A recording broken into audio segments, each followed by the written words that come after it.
Breast milk is the best milk for your babies. Kompletong nutrisyon at natural na proteksyon ang hatid ng breast milk ng mga super mom.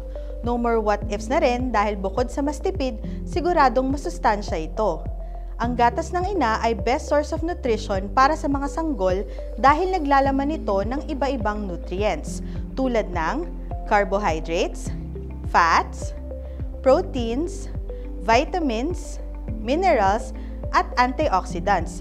Bukod dyan, ang gatas ng ina ay mayroong antibodies para mas palakasin ang immune system ni baby. Higit sa lahat, nakakapagpataas din ito ng IQ ng bata.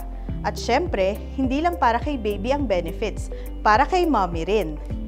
Ang breastfeeding ay maaaring magsilbing natural na contraceptive sa unang 6 na buwan o tinatawag na lactation amenorrhea method. Basta regular ang pagpapasuso at hindi pa bumabalik ang buwan ng dalaw. Mas mababa rin ang risk na magkaroon ng ilang sakit tulad ng breast cancer, ovarian cancer, high blood pressure, diabetes at marami pang iba.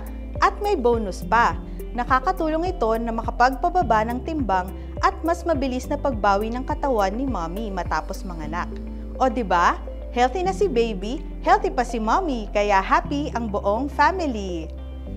Ako po si Dr. Jaja Molina na nagsasabing stay safe Q citizens para sa Healthy QC.